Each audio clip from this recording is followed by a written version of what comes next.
양주 옥정 신도시를 관통해 흐르는 회암천에 오폐수가 유입되고 있다는 시청자 제보가 들어왔습니다. 제보자는 오폐수가 관측되기 시작하면서 물고기들이 사라졌다고 말하는데 양주시는 인근 아파트 공사장을 오염원으로 의심하고 있습니다. 본격적인 장마가 시작되면서 아프리카 돼지열병 확산이 우려됩니다. 경기도는 집중호우로 방역 울타리가 훼손돼 야생 멧돼지가 농가로 유입될 가능성이 높다며 주의를 당부했습니다. 의정부시가 제1시장 상인과 종사자에 대한 코로나 전수검사를 실시한 결과 모두 음성 판정을 받았습니다. 의정부시가 2분기 화이자 백신 접종 대상자에 대한 접종을 완료했다고 밝혔습니다. 시는 오는 9월 말까지 시민의 70%가 1차 접종을 완료해 집단 면역을 확보할 수 있도록 하겠다는 계획입니다.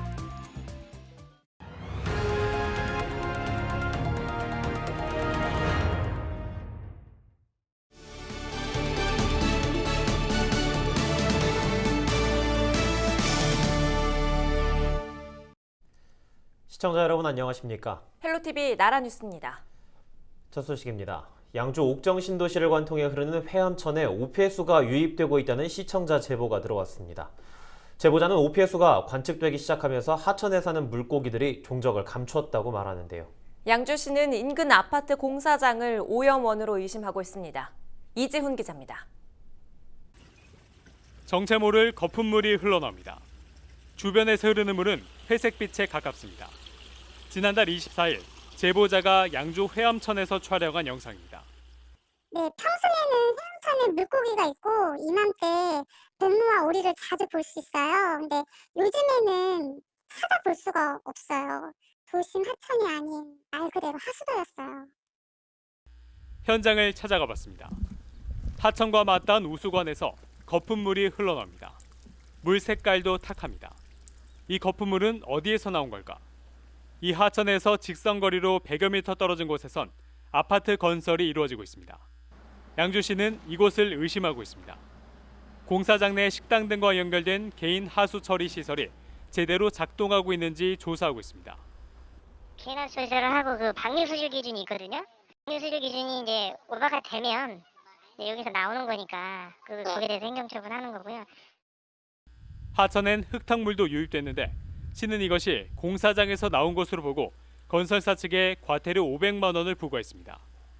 건설사 측은 취재진과의 통화에서 토사를 제거하는 친사지에 문제가 생겨 흙탕물이 유출됐다며 다만 거품물이 공사장에서 나왔는지는 조사하고 있다고 밝혔습니다.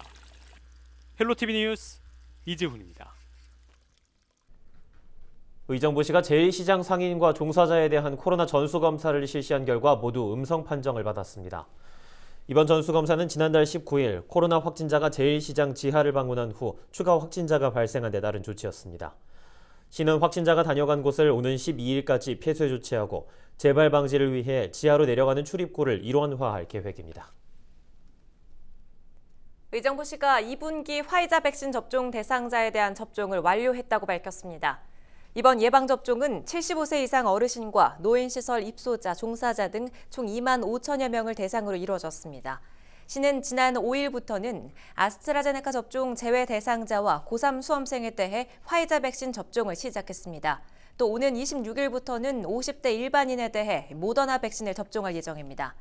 시는 9월 말 시민의 70%가 1차 접종을 완료해 집단 면역을 확보할 수 있도록 하겠다고 밝혔습니다.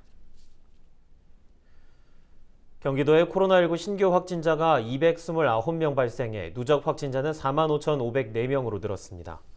신규 확진자 가운데 지역 발생은 224명, 해외 유입은 5명으로 8일 연속 200명 이상의 확진자가 발생했습니다. 지역별로는 성남시가 35명으로 가장 많고 고양 23명, 용인 22명, 수원 17명 등으로 나타났습니다. 사망자는 2명 늘어 누적 사망자는 658명으로 늘었습니다. 도움이 절실한 이웃들에게 손을 내미는 일, 결국 지역사회를 밝게 하는 일일 텐데요. 의정부시가 보다 효과적으로 어려운 이웃을 찾기 위해 새롭게 나섰습니다. 네, 의정부시 복지정책과 희망복지팀 성아미 주무관과 이야기 나눠보죠. 주무관님, 반갑습니다. 네, 안녕하십니까? 네, 의정부시가 어려운 이웃을 발굴해 이 복지 정보를 안내하기 위한 새로운 정책을 시작했다고요? 네, 최근 노인 및 중장년 취약계층에서 고독사 등 위기 상황이 다수 발생하고 있어 사회적 고립으로 인한 사회적 문제 발생이 우려되는 상황입니다. 이에 저희 시에서는 동별 추진 중인 사회적 고립가구 지원 관련 사업에 대한 분석을 통해 사업을 공유하고 시 전역으로 확대할 필요성이 대두되어 몇 가지 정책을 수립하였습니다. 그중 일부 동에서 추진하고 있는 카카오톡 채널 서비스를 시로 통합하여 의정부 희망 톡톡이라는 제목으로 개설하였습니다. 의정부 시민 누구나 가입 가능하며 코로나 시대가 장기화되면서 그에 대응한 비대면 상시 발굴 체계를 구축하고 민간 복지 네트워크를 강화하여 인적 복지 안전망의 기반을 마련하고자 함입니다. 복지 사각지대 위기가구 신고 접수 및 복지 상담 창구로 이용될 예정이며 다양한 복지 정보 안내를 통해 복지 관심도 제고를 위해 힘쓸 것입니다. 예, 방금 말씀해주신 이제 비대면 상시 발굴 체계와 이런 복지 시스템 같은 것들이 코로나 시국에 참 잘 맞는 정책이라는 생각이 드는데요. 이번 정책 핵심은 결국 시와 시민들이 함께 어려운 이웃을 도와간다 이런 점인 것 같은데 쌍방향 소통으로 방향을 정한 이유 또 적극적인 시민 동참 이런 것들이 좀 궁금합니다. 네, 제발로 도움을 요청하는 시민도 있지만 복지사각지대에 놓인 시민은 저희가 알 방법이 없습니다. 그러한 시민을 발굴하는 것은 주변 이웃의 도움이나 관심이 절실히 필요하기 때문에 많은 관심과 제보 부탁드리고 직접 전화나 대면 상담이 부담스러울 경우 카카오톡 채널을 이용하여 쉽게 접근해 주시면 감사하겠습니다. 네, 주변 이웃들이 나선다면 더 많은 복지 사각지대 위기 가구를 더 빨리, 더 잘 찾아낼 수 있으리라는 생각이 드는데 이렇게 발굴 신고된 가구에는 어떤 서비스들이 제공됩니까?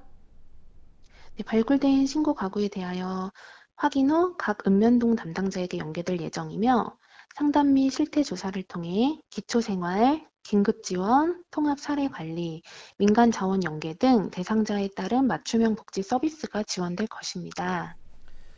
예, 그렇다면 말씀해주신 것 밖 이외에도 이제 의정부시 또 복지 사각지대 제로화를 위해서 어떤 노력을 의정부시에서 기울이고 있는지 한번 설명 부탁드립니다.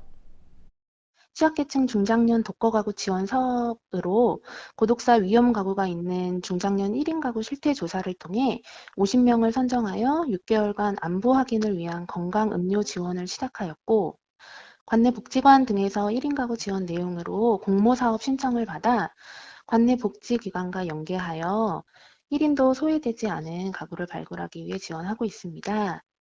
이 밖에도 각 동별로 안심콜 서비스, 찾아가는 복지 상담 등 고립된 가구를 위한 지원 사업을 하고 있습니다. 예, 알겠습니다. 오늘 말씀 여기까지 듣도록 하겠습니다. 고맙습니다. 네, 감사합니다. 지금까지 의정부시 복지정책과 희망복지팀 성아미 주무관이었습니다.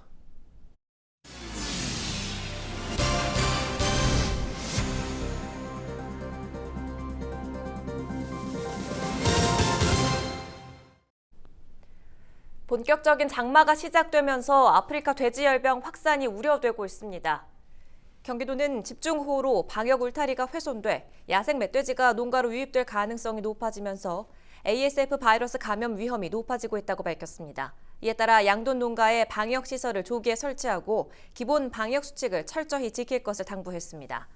경기도 내에서는 지난 5일 기준 아프리카 돼지열병 발병은 653건으로 지난해 같은 기간 374건보다 2배 가까이 증가했습니다. 최근 노래방 불법 도우미 영업을 통해 코로나19 N차 감염이 발생하고 있는 가운데 의정부 경찰서는 도우미를 알선해 영업한 노래방을 적발했다고 밝혔습니다. 경찰은 노래방 업주와 도우미 공급책 등 4명을 직업안정법 위반 혐의 등으로 불구속 입건했습니다. 이들은 지난달 30일 저녁 9시 30분쯤 의정부 녹양동의 한 노래방에서 도우미를 알선해 영업한 혐의를 받고 있습니다. 경찰은 노래방 도우미 알선 영업에 대해 지속적으로 단속하겠다고 밝혔습니다. 포천에서 식당을 운영하던 50대 여성이 지난 2일 오전 7시쯤 식당에서 숨진 채 발견됐습니다. 경찰은 여성에게서 극단적인 선택을 한 정황이 확인됐다고 밝혔습니다. 이에 따라 경찰은 부검하지 않고 공소권 없음으로 처분할 방침입니다. 이 여성은 수년간 식당을 운영해왔으나 코로나19 여파로 직원들에게 급여를 제때 지급하지 못하고 있었던 것으로 알려졌습니다. 디지털 플랫폼 노동이 확산되면서 노동 환경에도 변화가 일어나고 있는데요. 경기도가 배달 업종 플랫폼 노동자들의 안전을 위해 배달 노동자 안전교육 사업을 추진합니다. 구영슬 기자가 취재했습니다. 배달 노동자와 관련 업종 종사자들 앞에서 직접 발표를 해보고 개선 사항을 들으며 강의 방법을 배웁니다. 포인트를 어떻게 집어줘야 되는지에 대해서는 남한테 강의를 하겠다라고 생각을 해본 적이 없다 보니까 만족하는 그런 시간이었습니다. 배달 업종 플랫폼 노동자의 업무 강도와 위험도가 높아지면서 경기도가 새롭게 내놓은 노동 대책인 배달 노동자 안전교육 강사 양성 과정입니다. 안전교육을 할 수 있는 강사를 양성하는 과정이 있다고 해서 그걸 좀 듣고 함께 라이더들이 안전한 환경 속에서 서로 일할 수 있도록 좀 하고자 하는 취지에서 참여하게 됐습니다. 경기도는 디지털 플랫폼 노동 확산과 노동 환경 변화에 따른 배달 노동자들의 안전을 위해 배달 노동자 안전교육 사업을 추진합니다. 경기 지역 배달 노동자와 관련 업종 종사자 4,000명을 대상으로 진행되는 교육은 강사 양성 과정과 교육 콘텐츠 개발 등으로 구성되고 배달 노동자와 사업주를 대상으로 교육을 실시할 전문 강사를 양성하기 위한 강사 양성 과정에선 다음 달까지 순차적으로 강사를 양성해 나갈 예정. 교육에선 실제 현장에서 근무하면서 마주할 수 있는 상황별 대처 방안과 사고 예방, 이륜차 정비 방법, 배달 종사자 관련 법령, 그리고 강의 방법 등 맞춤형 특화 교육을 통해 실용적인 지식을 전수합니다. 경기도는 배달 노동자 안전에 대한 선제적 지원 정책으로 안전문화 확산을 도모하기 위해 배달 노동자 4,000여 명을 대상으로 안전교육 사업을 추진하게 되었습니다. 경기도는 양성된 강사들을 활용해 이달부터 경기 지역 배달 노동자들을 대상으로 안전과 노동인권 등에 관한 교육을 진행할 계획입니다. 경기주TV 구영슬입니다. 경기도가 공직자의 이해 충돌을 막기 위해 공무원 행동강령을 개정했습니다. 이번 개정안은 지난 5월 통과된 공직자 이해충돌방지법 시행에 따른 것으로 이해충돌 방지 서약을 위한 관련 근거와 세부적인 이행 방안을 담았습니다. 서약에 따라 모든 공직자는 이해충돌 발생 시 공익을 우선해 업무를 처리해야 합니다. 또 직무를 수행하는 과정에서 사적 이해관계가 발생하면 법령에 따라 자진 신고나 직무를 피해야 합니다. 더불어 직무 수행 중 알게 된 미공개 정보로 자신과 가족, 부모 등 제3자에게 재산상 거래나 투자를 도와서는 안 됩니다. 경기도 공공배달 앱인 배달특급이 출시 7개월 만에 가맹점 3만 개를 돌파했습니다. 경기도는 지난해 12월 서비스를 시작한 배달특급이 7월 4일 기준 누적 가맹점 수가 3만 47개를 기록했다고 밝혔습니다. 이는 올해 당초 목표인 3만 9천 개, 77%에 달하는 수치입니다. 배달특급은 1% 낮은 중개 수수료로 소상공인들에게 큰 인기를 끌고 있으며 연말까지 경기도 내 30개 시군으로 확대될 예정입니다. 경기도가 고액 체납자에 사용하지 않은 수표를 추적해 20억 원의 체납 지방세를 징수했습니다. 도는 지난 2월부터 지난달까지 지방세 1,000만 원 이상 고액 체납자 2만 8천여 명을 대상으로 수표 발행 후 미사용 현황을 조사해 28명에 대한 가택 수색을 진행했습니다. 수색 결과 수표와 현금 5억 원을 비롯해 귀금속 200여 점과 명품백, 선박 등 15억 원 상당을 찾아 압류했습니다. 압류된 귀금속과 선박 등은 공매 절차를 통해 세수로 전환할 예정입니다.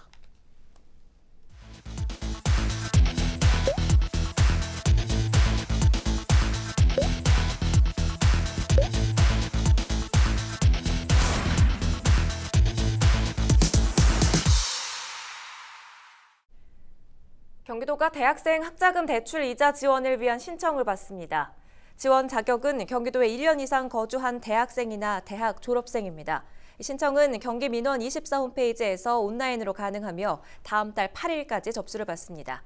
지원 규모는 대출받은 등록금과 생활비에 대한 상반기 발생 이자이며 대출 계좌 원리금에서 상환하는 방식으로 지원됩니다.